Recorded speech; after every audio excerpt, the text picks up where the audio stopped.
In the rolling hills of Galilee, in the humble village of Cana, a wedding feast was underway. In those days, a wedding was not merely a private ceremony, but a communal celebration that could last for an entire week. It was a time of music, dancing, and shared abundance, a sacred covenant celebrated with the finest hospitality. Among the invited guests were Mary, the mother of Jesus, along with Jesus himself and his newly called disciples.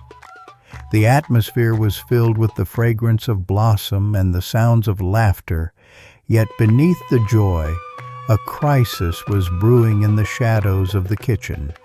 The wine, the very symbol of joy and celebration in Jewish culture, had run out.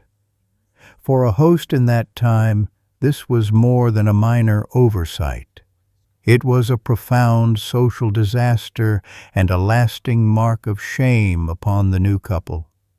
Mary, with her keen maternal intuition, was the first to notice the hushed whispers and the worried glances of the servants. She understood the gravity of the situation.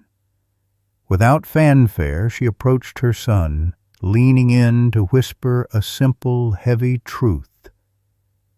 "They have no more wine." Jesus' response seemed at first to be a distance-setting remark. "Woman, why do you involve me? My hour has not yet come." He was speaking of a divine timeline, the hour of his ultimate sacrifice on the cross. Yet Mary's faith remained unshaken. She did not argue. She simply turned to the servants and gave them the golden rule of discipleship: do whatever he tells you. Nearby stood 6 massive stone water jars, the kind used by the Jews for ceremonial washing. Each held 20 to 30 gallons of water. They represented the old order, the rituals of purification that could cleanse the outside but never the heart. Jesus looked at the servants and commanded, "Fill the jars with water." They obeyed, filling them to the very brim, likely wondering why water was needed when the crisis was a lack of wine. Then Jesus gave a second command.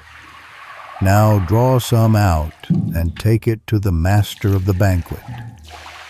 As the servant carried the cup from the stone jars to the head table, a miracle occurred in the silent space between the jar and the lip of the cup. There was no theatrical display, no lightning, no incantation. In the presence of the Creator of all things, the molecular structure of the water submitted to his will. What was once simple, transparent water became a rich, vibrant, and complex wine. The master of the banquet, unaware of the miracle that had just transpired, tasted the liquid. His eyes widened in surprise. He called the bridegroom over, not to rebuke him, but to commend him. "Everyone brings out the choice wine first, and then the cheaper wine after the guests have had too much to drink," he remarked. "But you have saved the best until now." This first of Jesus' signs was a profound revelation. By choosing a wedding as the setting for his first miracle, he affirmed the sanctity of human joy and the importance of our everyday struggles. By transforming the water of ritual into the wine of celebration, he signaled that the era of dry religious ceremony was being replaced by the overflowing life of the new covenant. He did not provide just enough. He provided an abundance, nearly 150 gallons of the finest vintage, symbolizing the grace upon grace that he brought to a thirsty world. The miracle at Cana was a whisper of the glory to come. It showed that Jesus was not just a teacher or a prophet, but the Lord of creation, who could accelerate the work of years, the growth of the vine, the ripening of the grape. the fermentation of the juice, into a single silent moment.